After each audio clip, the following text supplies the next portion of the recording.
What's going on, everybody? Welcome back to the Shaw and Steel Show. And obviously, we got a special day today because it is the Halloween edition, the first Halloween edition of the Shaw and Steel Show. So, Steel Chambers, I love what you got going on. Tell us who you are and how you're doing. I'm King of the North, Jon Snow. Okay, and I'm doing fantastic. All right, I don't think you would survive up in the North. I think you're a Southern trench baby, but that's okay. We'll go. I would thrive in the North. Okay, I don't know about that, but let's get into these games. Are you ready? Let's get into it.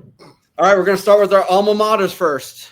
Okay. The first one we got, Ohio State, big noon kickoff, taking on Penn State. We've played against Penn State multiple times together. What are your thoughts with this one? Ohio State opening up as 20.5-point favorites. I mean, at the beginning of the year, I had this game circled. I thought this is going to be a staple game for one of these teams as far as a signature win. Now you're looking at it, Penn State, I mean, they had a close game last week against Iowa, a good team, played at their place, which is a hard environment. But at the end, it's Ohio State. I don't know if it's going to be close or not, but it's in the shoe. The Buckeyes, they're just on a roll right now. I don't see how this freshman quarterback is going to come in and do anything on that defense. So I've got a rant later on, but I'll let you get to it first. But I got Ohio State. Okay, I can't wait to hear that rant, but I'm going to go with Ohio State as well. Listen, Penn State's going to come out fired up. They're going to come out with a lot of motivation, whatever they got. But at the end of the day, they're just going to be undermanned. Their program's at a tough spot. They're going to play hard. It might be close for a little bit, but I think Ohio State pulls ahead and really puts it on them. I think Ohio State is clearly the best team in the country, and I think Sayin has another big performance hitting Tate and Jeremiah Smith, and hopefully they can get that run game going. So I got them winning, and I got them covering that 20-point spread. All right. And then an interesting storyline with this as far as like going against Julian Sayin, Jim Knowles on the other side, defensive coordinator for Penn State. I heard there's a little bit of beef going on. Like people are saying that there's beef with him and Day. Those two are two grown men. I bet they've squashed it. But what I'm hearing from Penn State fans is, oh, this defense is too complicated. Fire Jim Knowles. I want to start off by saying I have this defense seared in the back of my head. I'm only 2 years there. I know it's not a bad fucking defense. So anyone who says it's a bad defense and he's a bad defensive coordinator, they don't know fucking ball. All right? He's a good defensive coordinator. I get what you're saying here. I know in 2022, our first year with Knowles, we didn't have the best defense. We did all right, but we gave up 30 points in our three biggest games of the year. 2023, we got our feet wet that first year. We come back. We only averaged, I think, as a defense, we gave up like 10 points a game. And then 2024, I wasn't there, but that defense, they were lights out completely. So Penn State, they're in that getting their feet wet year right now.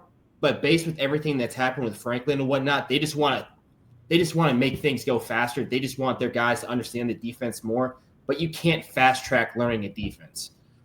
So for Penn State fans saying, fire Jim Knowles, calm the fuck down. The dude knows what he's doing. Your program just needs time to get used to this system. Fuck. Yeah, no, you're absolutely right. You hit the nail on the head. Now, you were there with them that whole season. I was there in the spring with them. And when I was with them, I loved them. I thought he did a good job. But what I really liked about Coach Knowles is kind of his mentality and his approach to the game. I mean, he's a tough guy now. He's a badass dude. He'll walk into the team meetings, defensive meetings, strength and honor. Strength and honor, but dude, he loved Gladiator.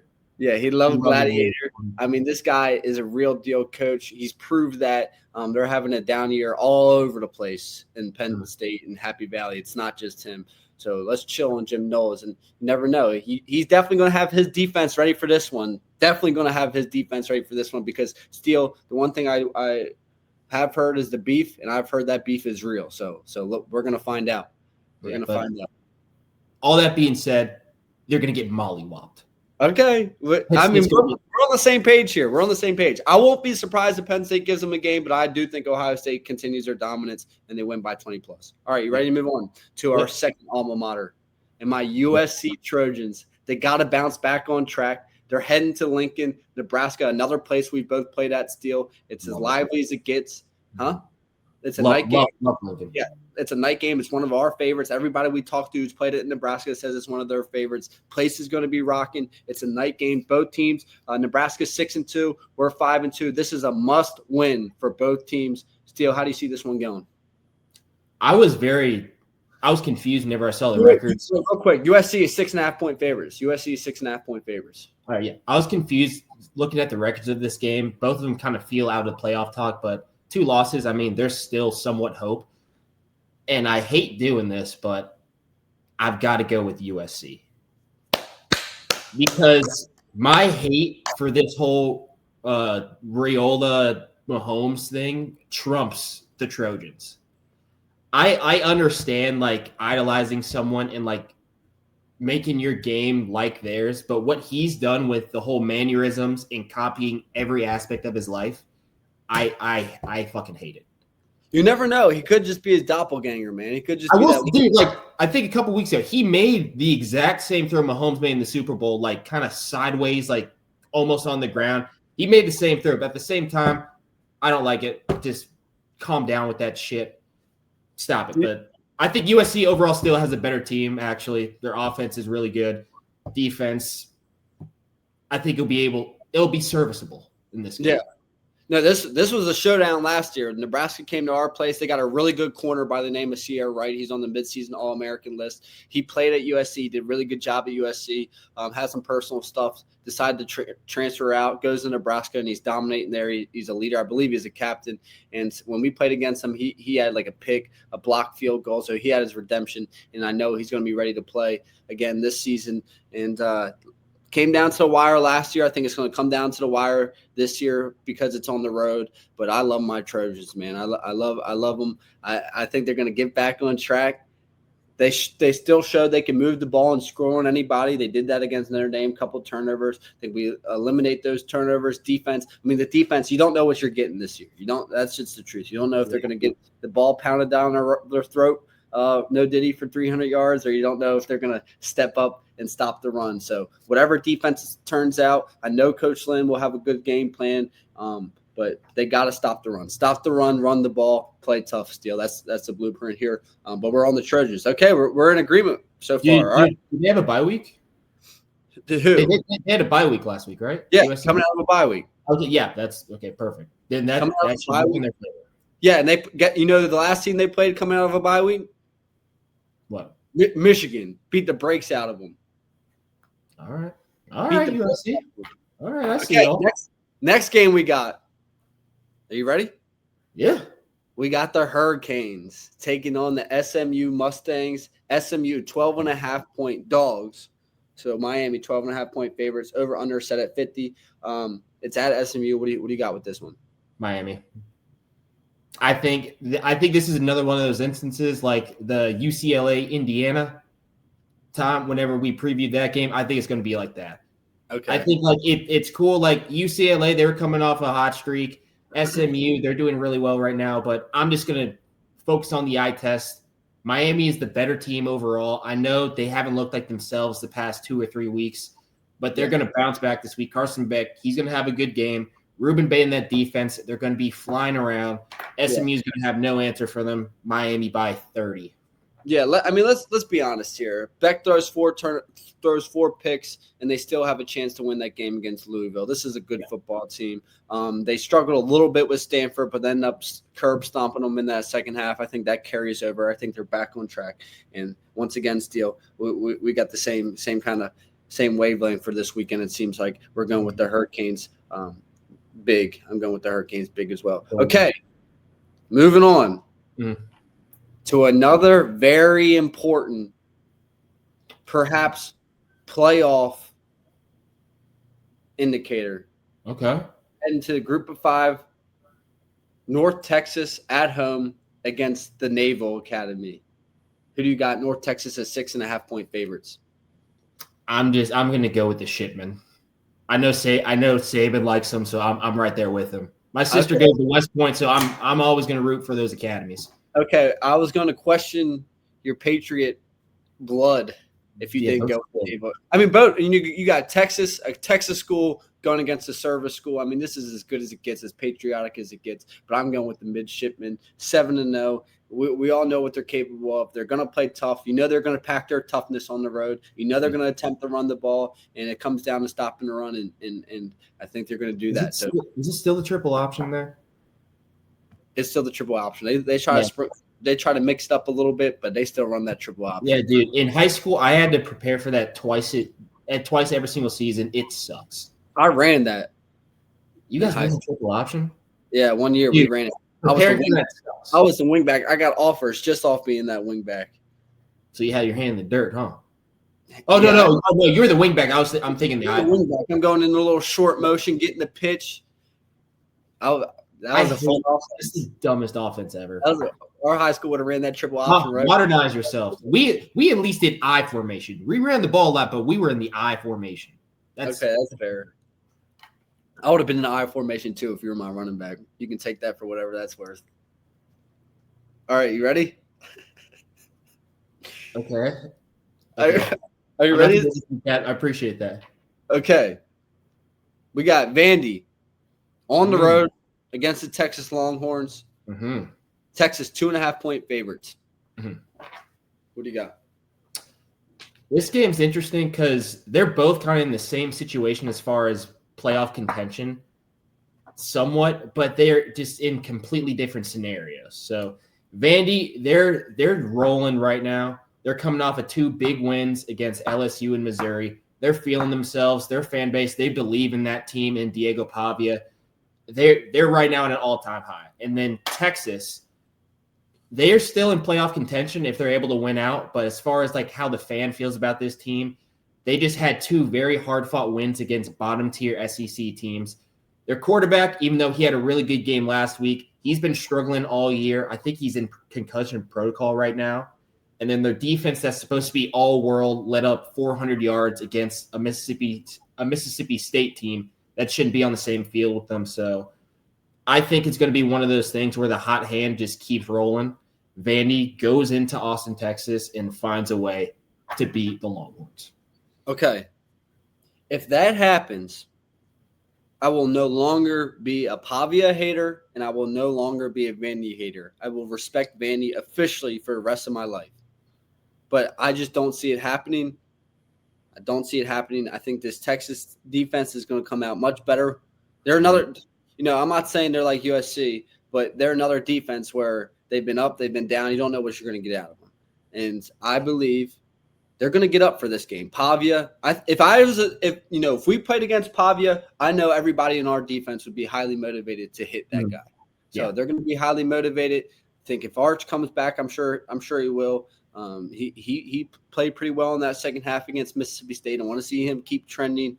I like Texas. I personally like Texas. I know they haven't been playing well, and I understand that. They've been getting a lot of hate, and that's probably why I like them a little bit. I like teams that get a lot of hate, and they're still sitting right there, still everything to play for at home. This is make or break for Texas. If you're Sark, you're the head coach of Texas, and he's done a great job there. You cannot lose this game to Vandy. And I think, LSU shouldn't have lost to them on the road. And if you're one of these blue blood, big time programs, I respect Vandy a little bit, not fully, but you can't lose to Vandy if you're one of these powerhouse programs, in my opinion. And I think Texas gets it done. I will say this. I think it's going to be very low scoring. As far as Vanderbilt's defense, it's a bunch of no names. I absolutely love that. I can't name a guy off the top of my head on that defense, but they've been playing lights out the past few weeks. Oh, yeah. And then Texas, even though they struggled last week, they've got solid film to look over because Missouri, they shut down Vandy as far as the run game, pass game. They did a great job against Ohio State too. Exactly. Yeah, like they shut them down, so they're going to have great film to look over as far as like last week. You just look at that film, you try to just run that same sort of game plan, they're going to have a very solid chance. It's going to be close. It's going to be a low scoring game. This might be my favorite game of the week. Okay, moving on. This has been a fun game to watch. It doesn't matter what team's good, what team's bad. These two, when they get together, they usually always clash. The Bulldogs versus Florida Gators, one of the best football games, best matchups, definitely in the South.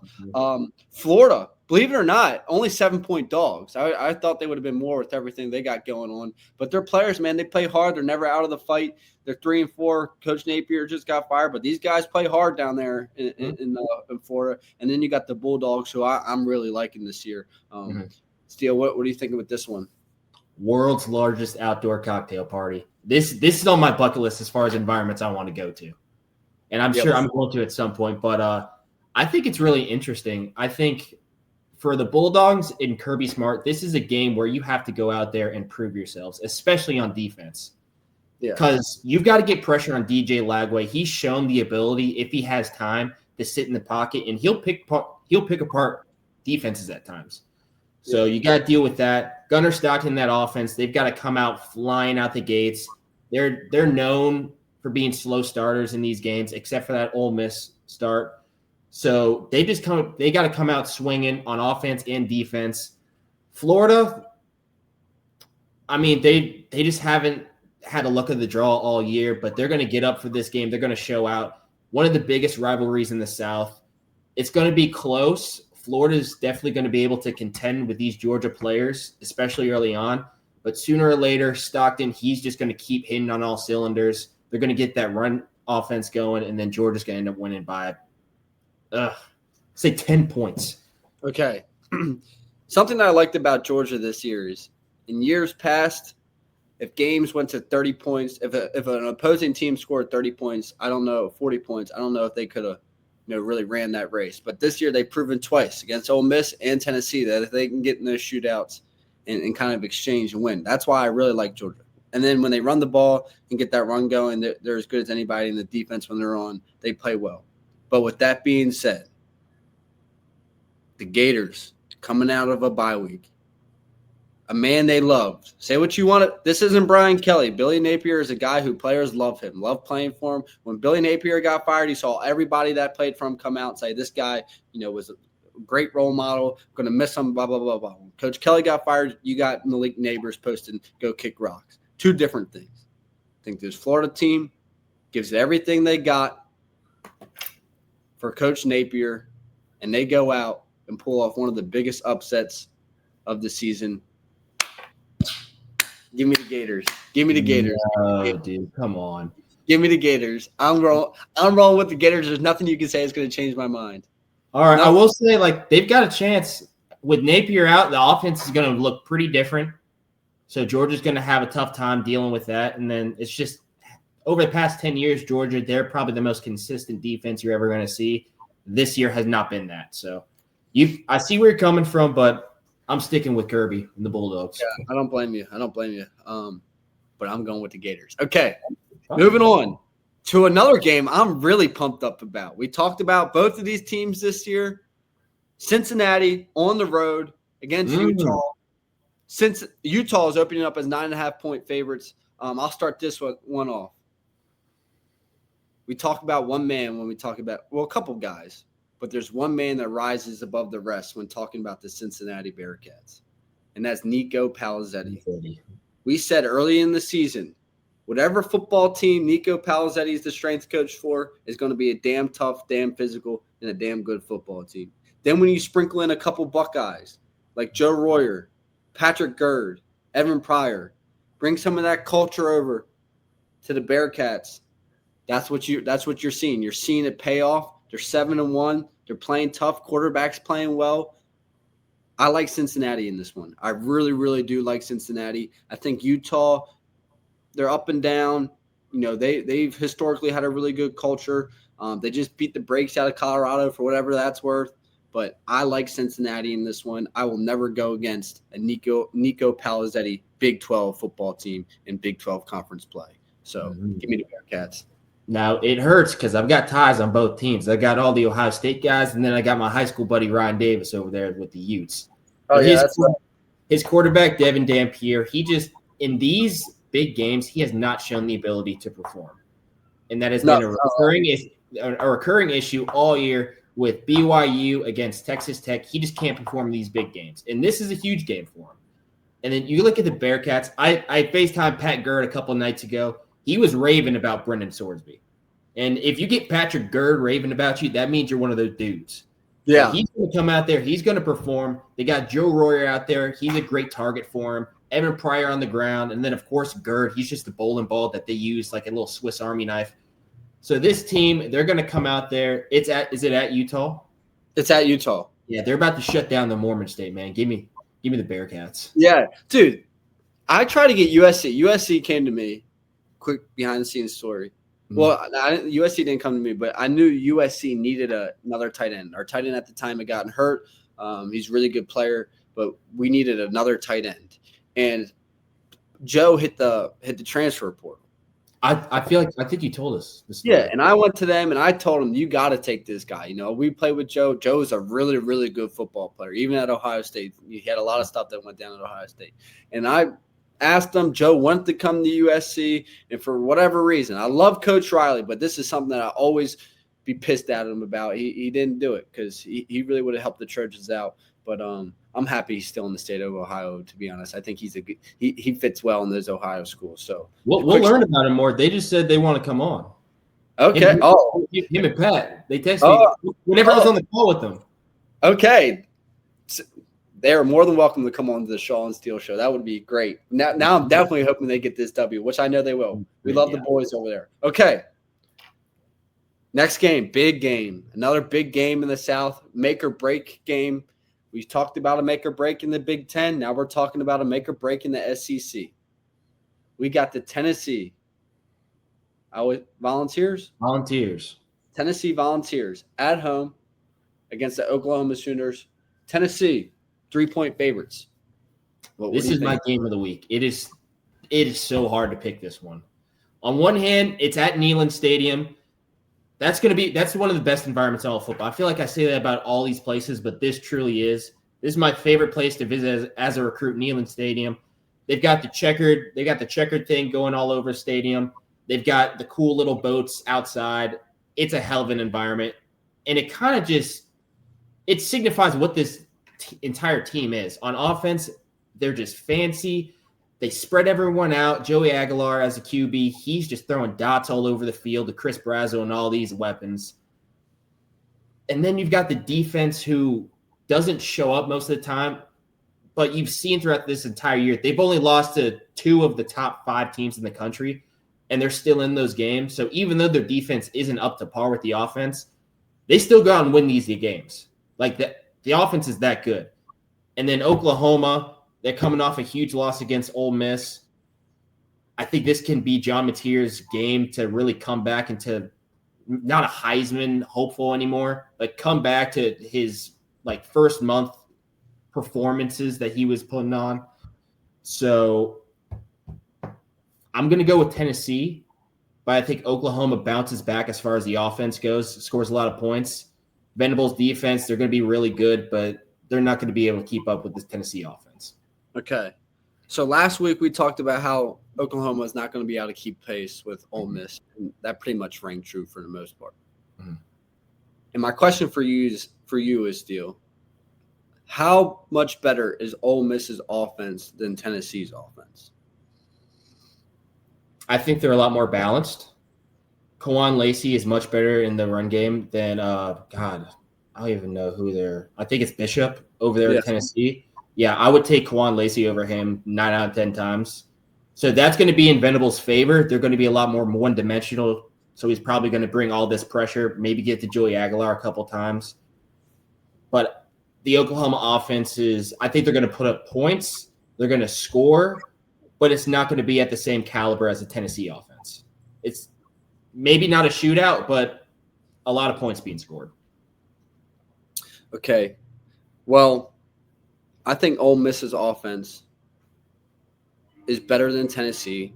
Mm-hmm. I think Oklahoma – it depends because Oklahoma's offense, man, they look like Wisconsin level bad at times since Mateer's been back from his injury. But in that second half, once they got the run game going, which they haven't been able to get going all year, but they did get going in that second half, Mateer played great in the first half. If they can get the run game going early, Mateer doesn't get too wild and doesn't feel like he has to be Superman, just plays within the system. I like the Sooners. And Venables, this is a make or break game for him, in my opinion. This is Coach Venables, you're a great coach. We love what you've done for this game of college football. We love how you run your defenses, but you're the head coach and you need this big time signature win, and this is the one you got to go get. And you got to save your season. So with that being said, give me the Sooners. I like the Sooners. I think they get it done. Okay. I was saying Wisconsin offense. That's a little disrespectful now. Dude, there was a point in that game where they looked like Wisconsin Mateer overall, besides the last few drives, he had a pretty good game. No, Steele. He started the game off really, really well. Mm-hmm.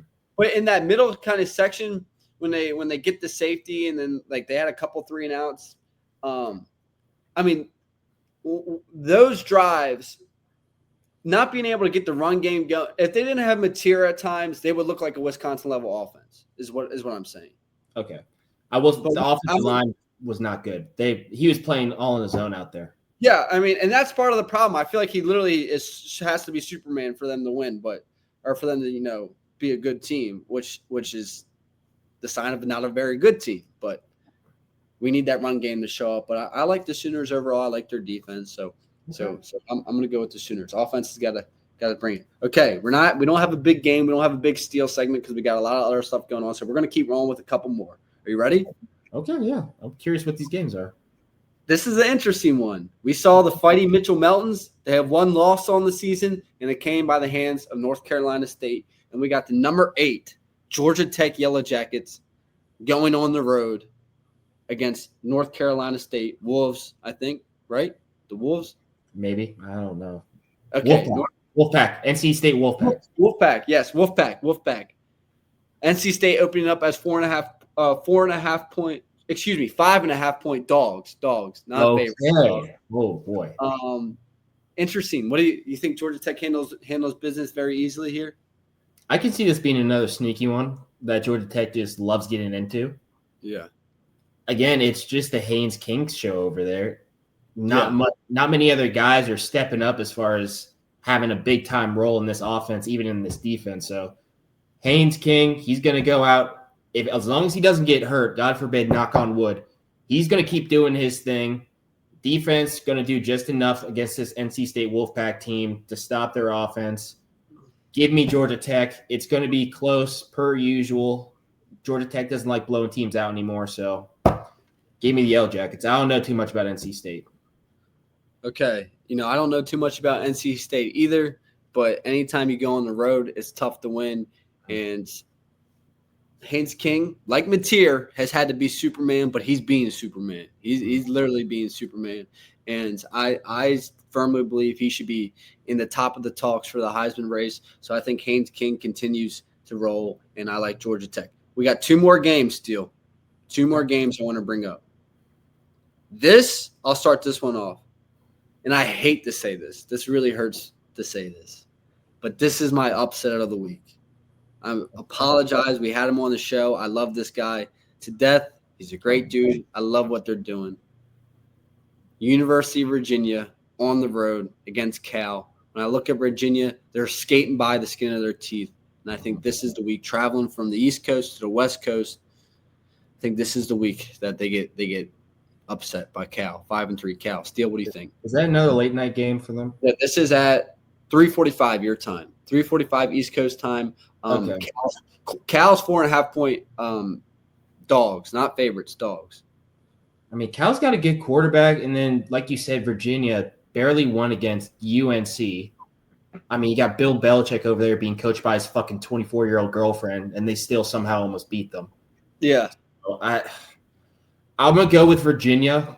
I would hate for Mitch to go all the way out to Cal and then lose against the damn Bearcats, even though they do have Devin. Were you there at Ohio State with Devin? With Devin Brown. Yeah, okay, cool. All right, dude. I wanted him to win that starting job, but that quarterback they got is a pretty good player. He's good. Well, I think the only way they win is they put Devin in. Okay, yeah. I love Devin to death, but I don't know about that.